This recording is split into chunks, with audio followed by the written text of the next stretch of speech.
Hello, dear students. This is Hemchan from Navjyoti Global School, Padpani, and this is class 8th, subject science, chapter 7, conservation of plants and animals. So, students, हमने इसकी last class में जो study किया था, पौधे एवं जंतुओं का जो संरक्षण है, इसके बारे में हमने पढ़ा था, जिसमें हमने इनके कॉजेस पढ़े थे। हमने बताया था कि हमारी पृथ्वी पर जो नाना प्रकार के पौधे एवं जंतु पाए जाते हैं, ये मानव जाति की अस्तित्व एवं भली प्रकार में रहने के लिए आवश्यक होते हैं।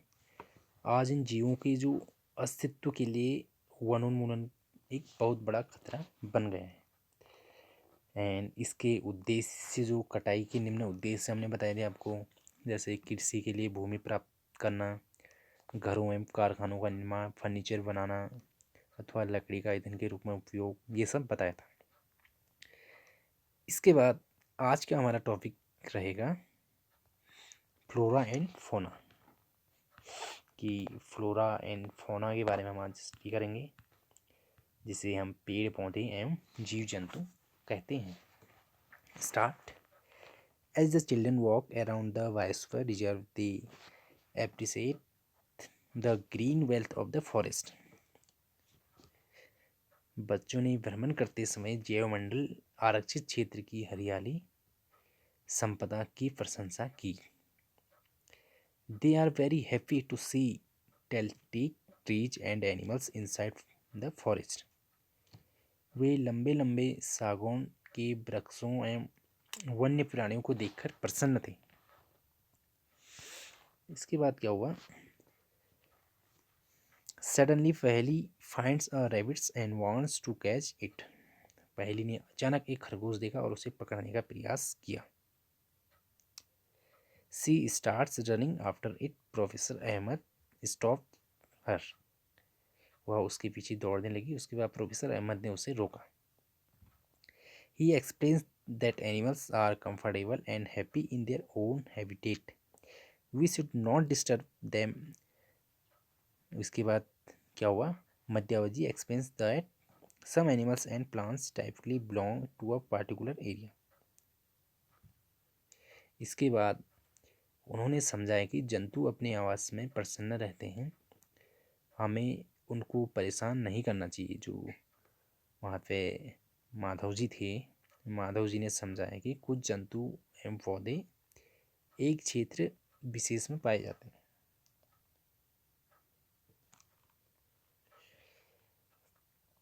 आगे देखते हैं। The plants and animals found in a particular area are termed flora and fauna respectively of that area. किसी विशेष क्षेत्र में पाए जाने वाले पेड़ पौधे उस क्षेत्र की वनस्पति जात एवं जीव जंतु प्राणी जात कहलाते हैं। इसे हम फ्लोरा एंड फौना कहते हैं। ये आप देख सकते हैं पिक्चर में कि अलग अलग इसमें पेड़ पौधे जीव जंतु दिखाई दे रहे हैं।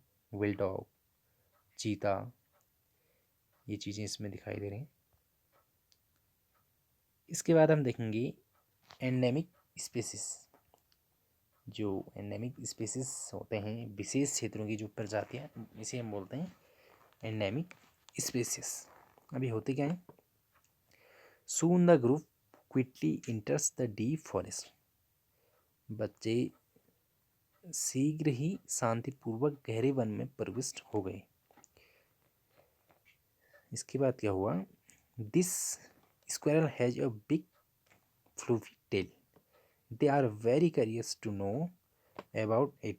Madhavji tells them that this is known as the ant squirrel and is endemic to this area. इसके बाद वे इसके विषय में जानने के लिए बहुत उत्सुक हैं।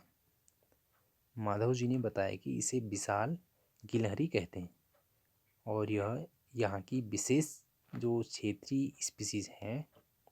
Endemic species are those species of plants and animals which are found exclusively in a particular area.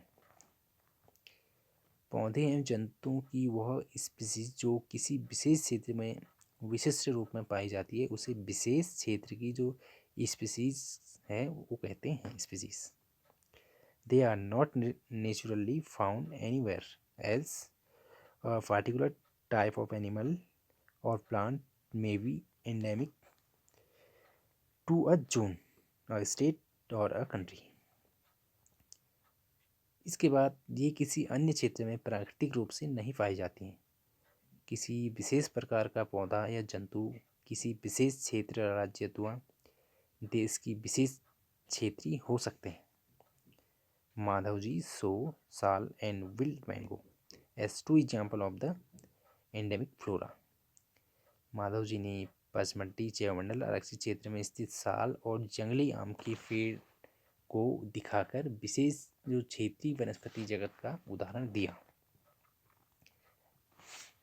ये था हमारा इंडेमिक स्पीसीज। जो इंडेमिक स्पीसीज होता है इसमें क्या होता है कि जनसंख्या एवं नई स्पीसीज के प्रवेश से विशेष क्षेत्रीय जो स्पीसीज के प्राकृतिक आवास पर प्रभाव पड़ सकता है तथा इनकी अस्तित्व को भी खतरा हो सकता है।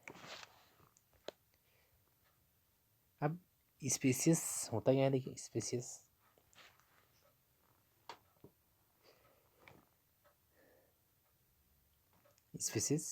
is a group of population which are capable of interbreeding. This means that members of a species can reproduce fertile offspring only with the members of their own species and not with members of other species. Members of a species have common characteristics. जो species सजीवों को समिष्ट का वह समूह है जो एक दूसरे से अंतर्जन करने में सक्षम होते हैं। इसका अर्थ है कि एक जाति के सदस्य केवल अपनी जाति के सदस्यों के साथ अन्य जाति के सदस्यों को छोड़कर जननक्षम संतान उत्पन्न कर सकते हैं। एक जाति के सदस्यों में समान लक्षण पाए जाते हैं। क्रियाकलाप देखते हैं हम first 7.6 find out the endemic plants and animals of the region where you live. जिस क्षेत्र में आप रहते हैं वहाँ की विशेष क्षेत्रीय पौधे और जंतुओं का पता लगाइए। इसके बाद हम देखते हैं वाइल्ड लाइफ सेंचुरी, जो वन्य प्राणी अभ्यारण्य होते हैं, इसके बारे में हम पढ़ते हैं। सून पहली sees a boat with Pachmarhi wildlife sanctuary written on it. Professor Ahmed explains that killing or capturing animals in general is strictly prohibited and punishable by law in all such places. Wildlife sanctuaries like reserve forests provide protection and suitable living conditions to wild animals. अब क्या हुआ कि शीघ्र ही पहली ने एक board देखा जिस पर लिखा हुआ था जो वन्य प्राणी अभ्यारण्य हैं कि प्रोफेसर अहमद ने बताया कि आरक्षित वनों की तरह ही कुछ ऐसे क्षेत्र हैं जहां वन्य प्राणी जंतु सुरक्षित एवं संरक्षित रहते हैं। इन्हें वन्य प्राणी अभ्यारण्य कहते हैं, ये बोला था।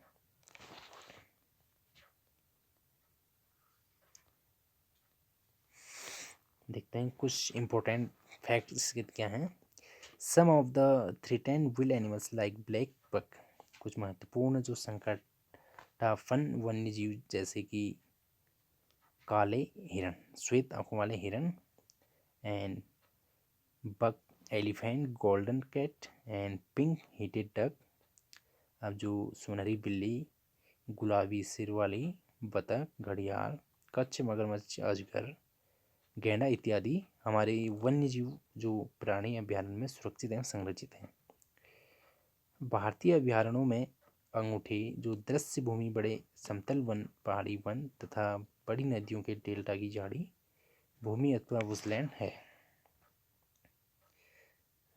सो स्टूडेंट्स, ये था वाइल्ड लाइफ सेंचुरी क्या होता है। इसके बाद हम कल की क्लास में पढ़ेंगे नेशनल पार्क।